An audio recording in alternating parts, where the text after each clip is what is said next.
Happy Halloween, universe. It is 111 here on the 31st of October. And this is the PM. I'm not coming to you from 111 AM, though I could have. I got my wallet back. All right. Here's the thing. The place that I left it is the place that I thought I left. The only place that I could have left it. The place that I called 3 separate times, got 3 different individuals, all of whom said, it's not here. So today, knowing that there were really no other options other than it falling out of my shit while I rode, which is just not very likely. And I'd even been back and forth across the path that I took several times, seeing if I would see it on the side of the road. Well, I finally backtracked all the way to the establishment to say, I know this is a long shot. I know this doesn't even have purpose. I don't even know why I'm here. It's just, any chance you have a silver wallet that looks almost like a woman's makeup case or some sort of hard drive? I mean, could that possibly be here? No? Okay, well, thanks. I mean, I'm glad you looked. Wait, does it? Yeah, it looks just like that. That is, yeah, go ahead, open it up. Look at my driver's license. That'll be me. Thank you. Are you fucking kidding me? And it's not like it was in the back office in a desk drawer that was locked. It was in the cabinet under the register where all the fucking lost shit is. And I even called in the first day and said, hey, did you find a wallet? Then I realized that day that I had asked for a wallet, which is not really even what it looks like. So then I called back that afternoon and said, hey, did anybody turn in a plastic silver latched case the size of a big credit card? Hold on. 5 minutes of looking. Back office, under the, you name it, right? Went through some chairs even or something. Nope. Not here. Okay, thanks. Call back 2 days later, knowing there's really only one place it could be. And I should have ridden my fucking ass out there and said, can I inspect your place and see if this is here? I knew that. And not having done that is my fault. But I still followed up with a phone call 2 days later, got somebody entirely different than I got those first 2 phone calls, who went looking through all of the various places that lost and found items were stashed and said there was nothing at all. Okay, thanks. At which point I canceled my credit card. Because I figure, okay, it's obviously done the chaotic thing of just disappearing out of my bag. Or it has been stolen by somebody at work. Or whatever. There's just no real option here that makes sense. So the thing to do is to make sure that I don't suffer any further setbacks and cancel my credit cards. So that's Friday, Friday, I think. And today, well, here's my credit card that I canceled, that I can't use, that I now won't have another credit card for a week, so I have to go another week without money, which is not easy, because really I have $1.78 right now, and I probably have enough cat food to get through a week, but it'll be close. And enough human food, it'll be close. Even though I have my complete wallet back intact right here. Even the cash. What do you know? So, fuck. Now I'm going to go find my tennis racket, right? Why did I have to cancel my fucking cards? Because it was a smart thing to do. The chance of my wallet coming back to me after a week with all of these various negatives in play was less than 1%. Less than 1% of 1%. Except I didn't do the one thing I should have done. Go back to the establishment and demand better of the people who were there instead of just talk to them on the phone.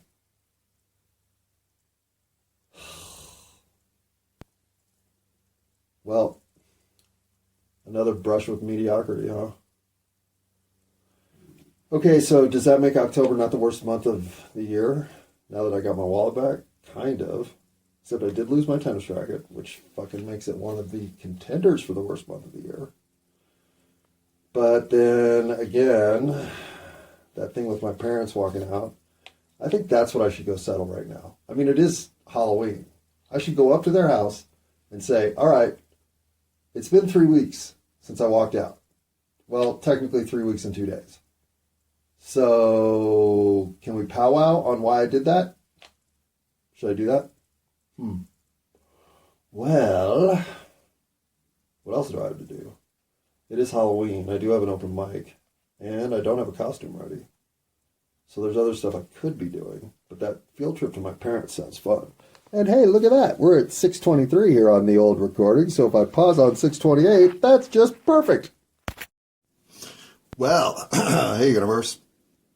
It's now 9:20 on the 1st of November. So Halloween is gone. Just like this last bite of this burrito. Yummy. Pause. Unpaused. I hope everyone had a safe Halloween. I know I did. And a fun one. And a productive one. In that my little foray into comedy is making headway. But none of that matters. I don't even care. In fact, I've sort of reconciled the qualms I have toward the business of comedy by agreeing with myself that I think I'm okay if I do nothing more than speak at Denver, Colorado open mic comedy nights or wherever I happen to live at the time. I'm not looking to put on 5 minutes or 7 minutes or 20 minutes at Comedy Works because, well, there's a lot of reasons. But the number one reason is I don't like the idea of polishing an act to the nth degree. I like the idea of being funny in real time. And if you want to be on The Tonight Show, well, you're going to have 5 minutes of comedy that makes people laugh in Arkansas or Alabama or Arizona or Alaska. Your material has to be somewhat perfect. And I have no interest in chasing that kind of precision down with the alternative being able to capitalize on the moment and make people break up in real time at something that's occurring for this one and one time only. The rest of it, again, I am hugely impressed by the people who can do it. Not because I feel like they're giving up on their comic gift to become a showman, though I think that a little bit. But it's more that enduring the reaction of the audience over and over again in the drive to present something so comedically perfect that you get laughs from Alaska to Alabama. It's a lot of work. It's a ton of work. I hate to say that first because that makes me feel like, well, am I just fucking lazy? But no, I mean, first of all, I don't think of writing jokes and the intellectual time devoted to comedy as work. I do think of going on stage as work because I'm still not confident in my presence on stage, at least in front of rooms of people with whom I have no connection. It's getting a lot easier to go on open mic nights in front of people that I know. That's actually one concern that I do have. But to get up in front of audience after audience after audience and take the beating that it is to know that that's not the way to word the joke, the way I did it last night's funnier. I don't know that I want that kind of relationship with the audience. I don't want to see the audience as something I am at their beck and call. More than anything, I guess, I fear becoming something I'm not, because that will make the audience laugh. And while I think in some versions of stand-up comedy, that's the point, it doesn't have to be for me, so why would I let my life go that way when I don't want it to? So that's why I don't think it matters to me what kind of reaction I'm getting from anybody. I go up to say things because I have something to say. I go up and become who I am on stage, or am now evolving into who I am on stage, because that person will be the same person I am a year from now, I was a year ago, and will be in a decade. And I'm not trying to dismiss my own personal evolution. Of course, I'll have more nuanced and sophisticated takes on things as I expand my life experiences, but I won't be different. I'll just have learned new things. And that matters to me. Keeping my integrity on stage in public is one trigger to keeping my integrity, period. Knowing that I can be myself in front of a complete room of strangers, talking about ideas and concepts that frankly are there to challenge them. Well, that isn't exactly the formula to getting on stage at the Comedy Works. And I could talk about cocks and pussies and all the fucking gagging on daddy's cum that all these other comics think has some sort of resonance in the world of comedy. But no. That isn't me. What I'm about is asking questions that get to the absurdity, the conundrums, the, yeah, life's a piece of shit moments of thought. And unfortunately, given what this lines on a map territory called the United States of America is up to, and my citizenry therein, well, I do feel I have to go through at least my personal take on what my country is doing that does not represent me whatsoever, not even a little bit, not even a little bit. So, let me go grab my notes, we'll finish this up, and if that doesn't sound like fun, I'm with you. It doesn't sound like fun. Sorry, but it has to be done. Okay, and obviously, not just my notes, but we better go find the bong too. Pause. Unpause. Oop, pause.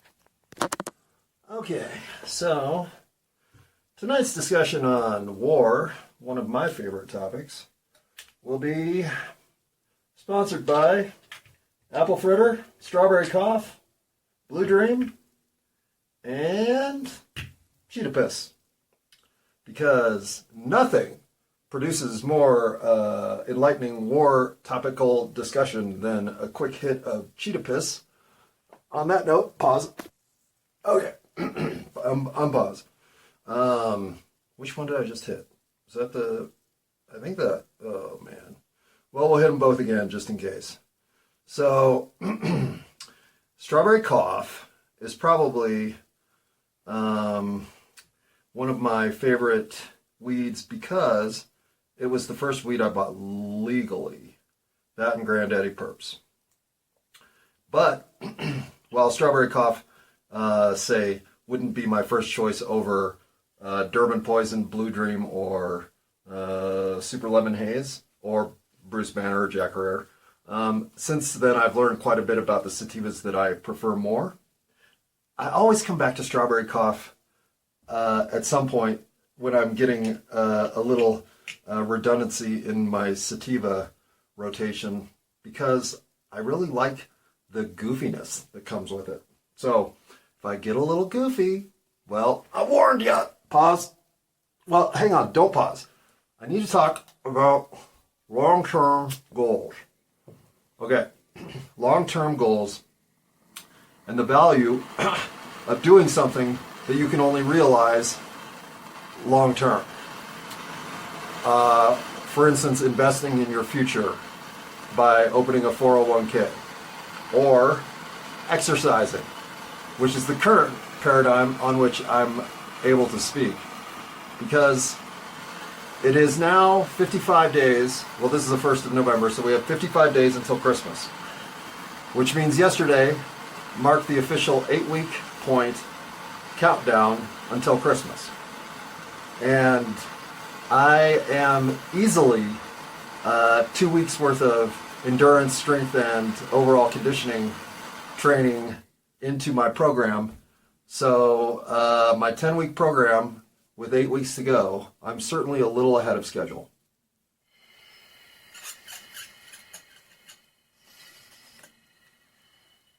But only a little. And considering...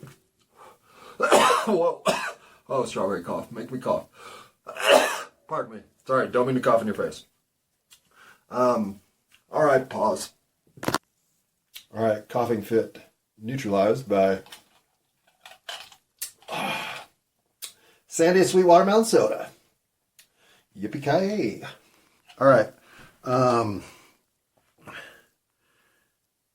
Long-term goals. The idea that you do something today that's inconvenient, not fun, hard work,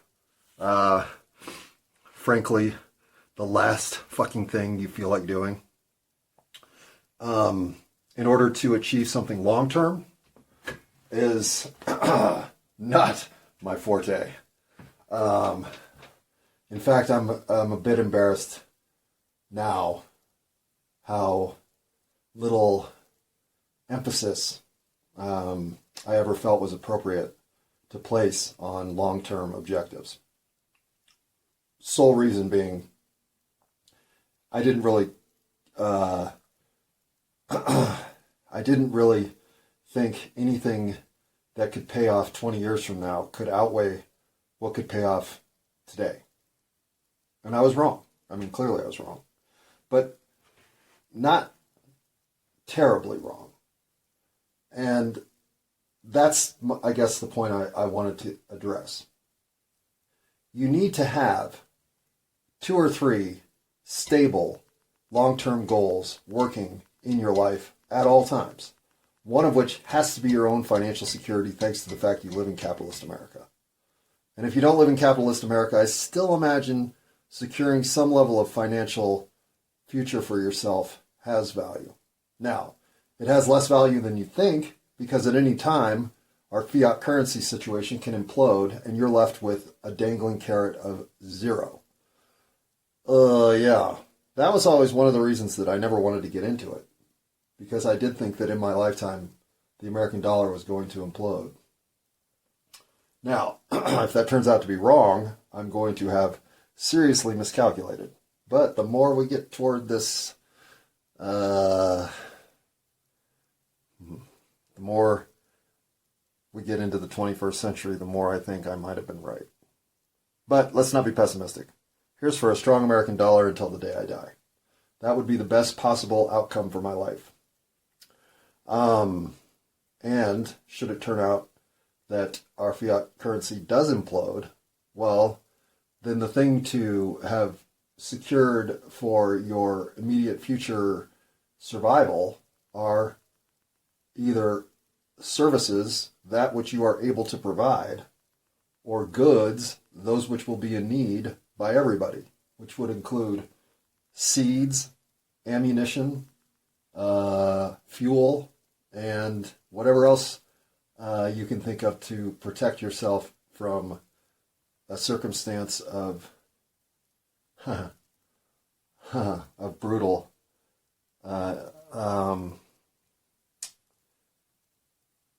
conditions. So, with that in mind, I'd be stocking up on a bunch of bullets and guns to trade, right? Well, fuck no. Fuck no. Although I can say, if the dollar collapses or somehow we are thrust into a position of no energy, having a gun will be an absolute need. So the idea that I don't have one is strictly to keep myself from killing myself, just like a lot of other Americans. Because anymore, I can actually now see why I would want to be able to have access to a gun, given certain potential outcomes that are now very much in play. I wouldn't have said anything like this even 10 years ago. But it's not a chance 20 years ago. I couldn't have thought like this 30 years ago. I'm still a little shocked that I do think like this. It's kind of like having to revisit all that biblical shit because all of a sudden so many of those prophecies seem to be actively realizing. Okay. Beyond the goodness that Strawberry Cough has given me to think laterally, let's get back on point. We were going to talk about war. But that doesn't mean I've forgotten that I left dangling that I was going to go to my parents' house, which I did. So maybe after this bong hit, we should talk about that first. Then we'll talk about war. Then I'll go to work. Okay. Unpause. So that, what did I just hit next? That was Blue Dream. So I got Apple Fritter. Oh no, that was the Cheetah Piss. Nice. So I got Blue Dream and Apple Fritter as go-to dabs for getting us through the rest of this conversation. But before we get to the war part, which will probably require both of those, going up to my parents yesterday, oh shit, was I supposed to do that today? Oh fuck, I think I was supposed to go up there and do the leaves today. I totally forgot.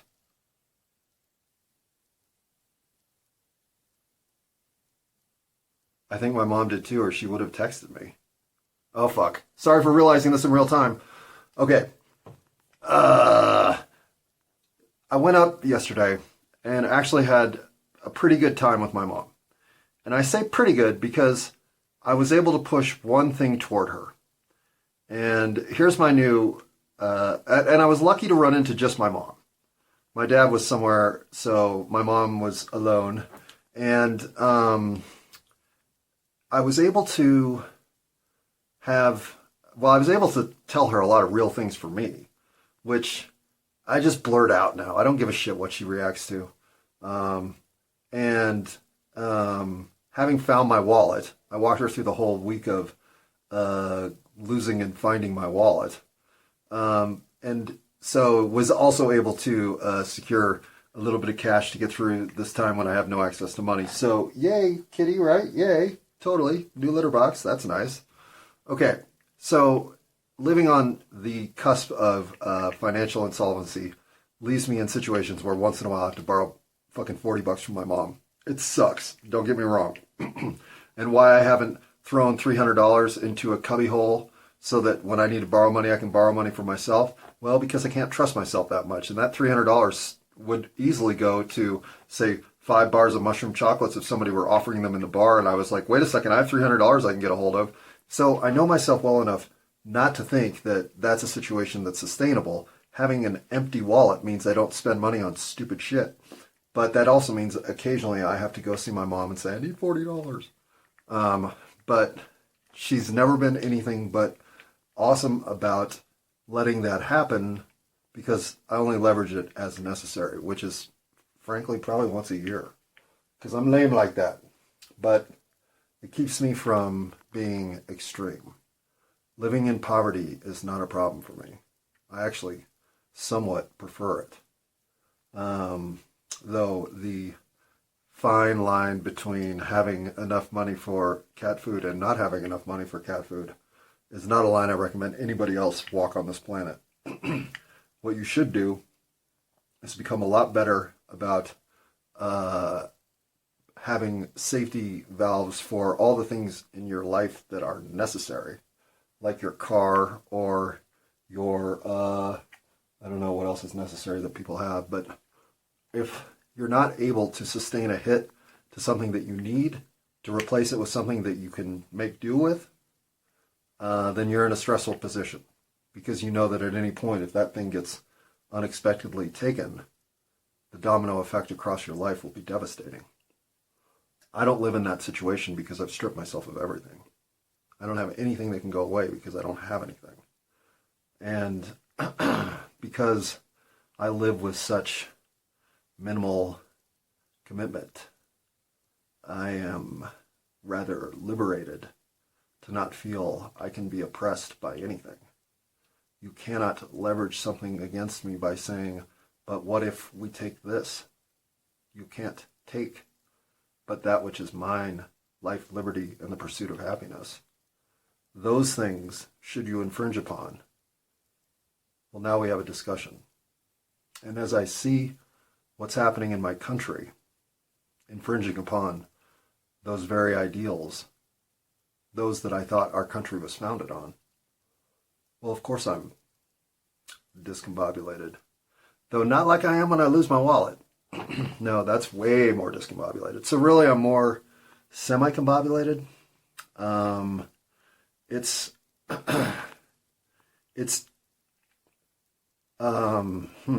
what is it? Unfair. It's reckless. It's demeaning. It's off-putting. It's anger-inducing. It's menacing. The stance of war.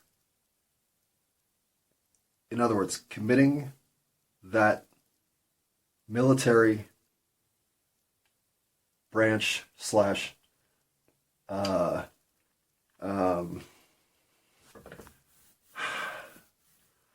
whatever your group, we'll call my group America, whatever your group has determined is necessary to fortify its position of current standing relative to a world of opportunity and threat, is a decision that shouldn't be taken lightly.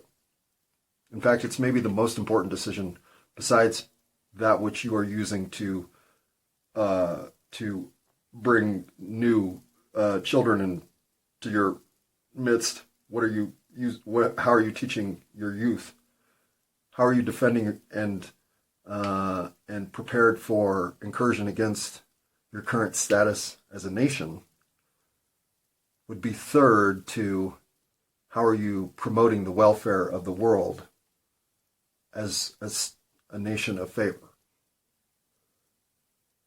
So I get that this has to have some level of forced seniority in the considerations of what are we up to collectively. I hate that it does, but it does. So I'm realistic that when I've allowed this particular concern to essentially offshore it to the people who really give a shit, I've been negligent to the point of being a poor citizen for not having been more concerned that none of my values or feelings of purpose as a person in unity with all other persons here on 8675309 Earth are being met through the foreign policy that my country represents. And this has been my whole life. So I'm a hypocrite here forever. And the idea that that this is such a John move, but the idea that we skate our own noble intents by farming out the ignoble enterprises to those who will, on our behalf, skirt laws that we would otherwise consider clear points of non-negotiation. Well, that That's something that I would have been like, you know what? I mean, I know we can't go fucking listen in on all that shit the Senate's up to, but you know the Australians could do it. And then just tell us what they're hearing. Yeah, I know. I thought about it at lunch. I know. It's like, how many other ways can we use this? Every other way? I mean, seriously, think about it. It's such a John move. That's exactly who I used to be. Someone who would have no issue knowing that this loophole was there and leveraging it to a point of not even understanding that there is a reason that you don't want to spy on your own citizenry. It fundamentally changes who you are. You become an enemy of your own state because you no longer can participate in the community that you're swearing you're there to protect. You now have become outside of that just by your actions. And so, but you can't know what's for your own good. There is no such knowledge, which is why there are actual legacy wisdom tales of yore. Because when you have seen the cycle perpetuate 3, 4 lifetimes in a row, well, now you know the cycle exists. And now you know if it exists in a way that it can't be avoided, it must be managed. Or if it exists in a way that its identification and direct countermeasure against is necessary, well, if it takes 4 cycles to even realize the cycle is there, somebody in the 4th cycle better be saying something. And the idea that if you want to live in a society filled with equal opportunity for all, one of the things that is absolutely necessary is freedom of speech and access to privacy. Nobody wants their entire life exhibited in front of the public square. We didn't come here in individual meat suits so that we could be universally exposed to the collective. Jesus. Right, Jesus? Yeah. Even Jesus came down here in a meat suit. So, if you don't have privacy, you don't have the opportunity to think the thoughts in your head that you know you're not going to go through with in reality. But that level of lunacy that lives a little bit inside of you, well, it needs to live there. Because being that which is of the good requires you to turn down that which isn't. And not having the private thoughts to trip around in that thorn bush is unfair. It just isn't the way you're composed to exist here. You're on an individual struggle of the kind that is unique in the galaxy, in the universe. So to lose the depth of inner dialogue that comes with reflection and the moments of privacy that are okay to be all yours, well, geez, what the fuck? All right, what's that have to do with war? I don't know. Why is the cat on the piano? Kitty, please don't. No, come. Okay, whatever. Cats, right? Cheetah piss. Oh, before I go full on, and I'm going to just follow my notes from here forward. So I'll quit getting off track, but circling back to my mom. Having a realization yesterday that I've probably had before, but just hadn't really come to grips with it, was our whole family's dynamic of game playing, and by this I mean board games. I mean every kind of 5-way competitive activity you can come up with. 4-way if my mom's not interested. But it's the currency by which we're able to be ourselves. And no other circumstance are we in that currency. But when I'm alone with my mom, she and I can be real with each other. Like, I do not have a filter for what comes out of my mouth. Some of the things I said yesterday, I was like, I'm sorry, I don't mean to say that in front of you. I know that probably even burdens you that I'm acting like that, but I'm just no longer going to live in a way that's cloaked. There's nothing about me I'm ashamed of or even think is tracking negatively. So, if you want to point out something you think is contradicting that sentiment, I'm all for it. Let's have the conversation. And that freedom of vulnerability has allowed me to give my mom a space safe enough to open up a little bit. Like, I'm a little shocked at the shit that was coming out of my mouth, but I'm really shocked at some of the shit that came out of my mom's mouth. I mean, in a good way. Oh, wow. Thank you for trusting me enough to have a dialogue of this nature with me. And I know my mom thinks I've done some... I think my mom believes my list of scandal is longest by far in the family. So anything scandalous, I'm going to have a much less harsh reaction to than my sister or my dad, who have been, as far as I know, not very scandalous at all. So I think she comes to me with her unsure senses easier because I never would judge her.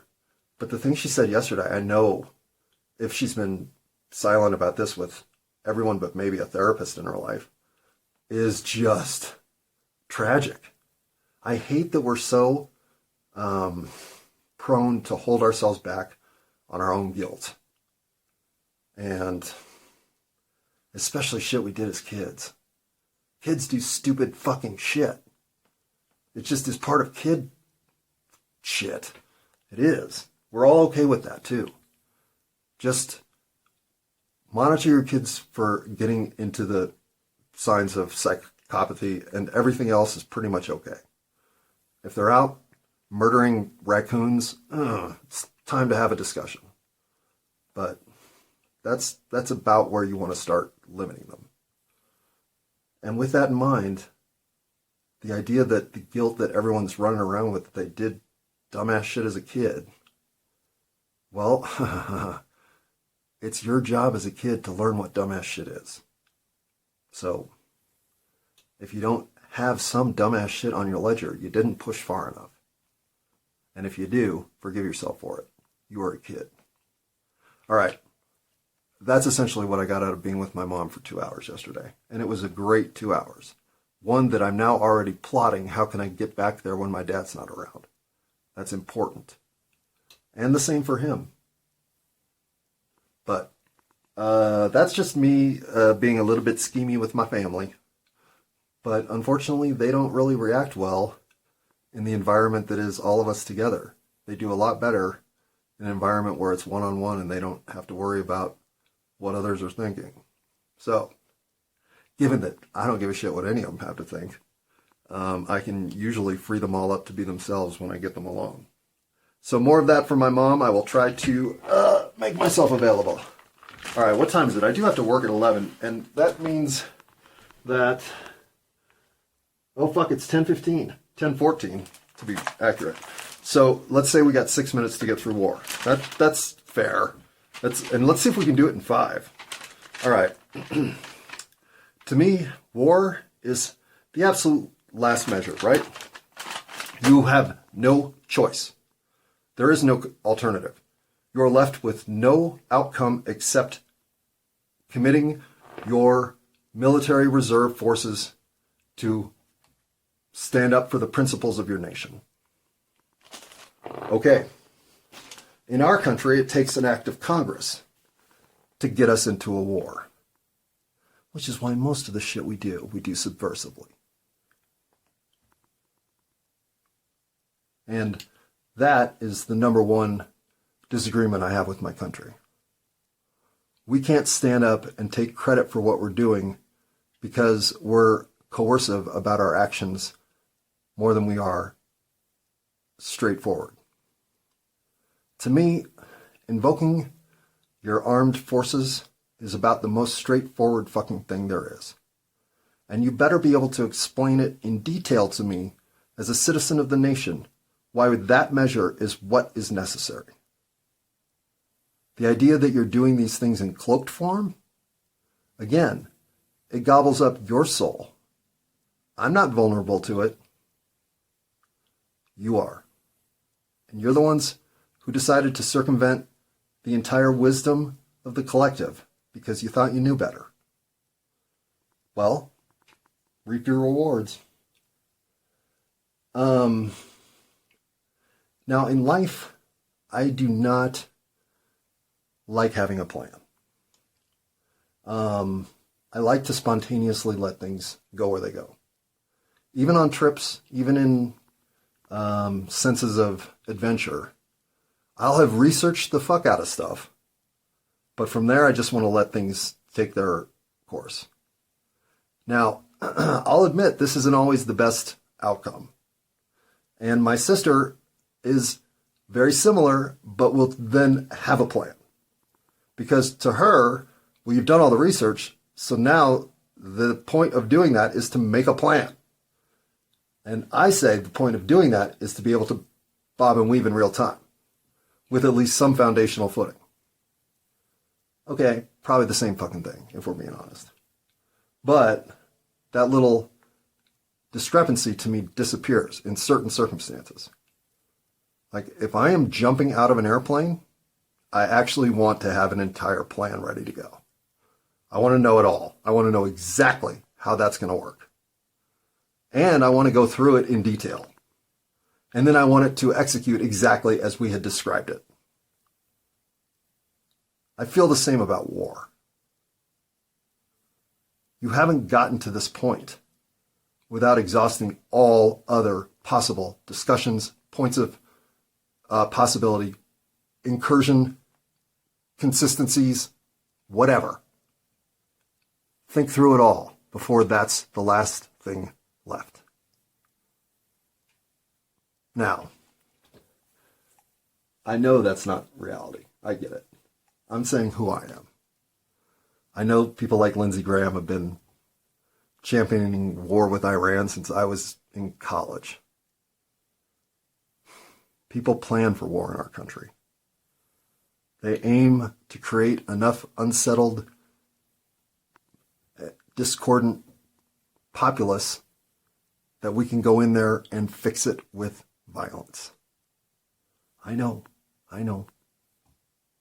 So,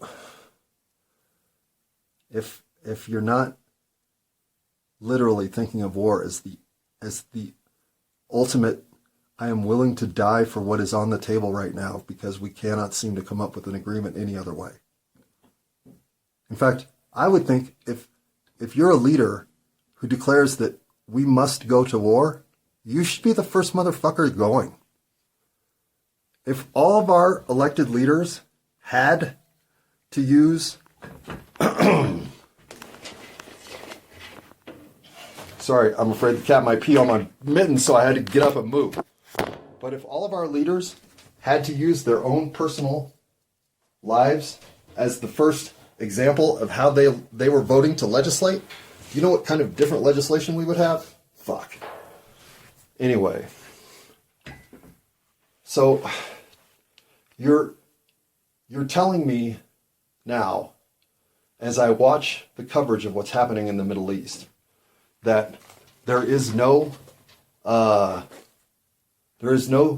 thought through consideration as to what's going to happen next.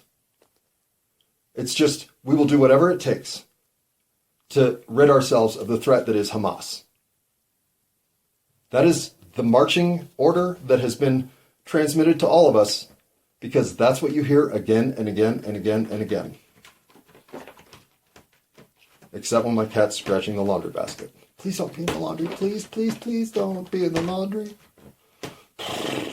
So, I'm furious, to be honest, that I'm represented by a country who is supporting with 100% confidence an act that there is no plan for, especially if you're Israel and you're deciding how to deal with Hamas.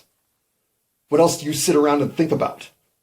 And you have no plan except we will do whatever it takes? Bullshit. Your plan is the extermination of the goddamn Palestinian people. It's plain to see if anybody's looking. There's no way they haven't thought this through. This is the end game.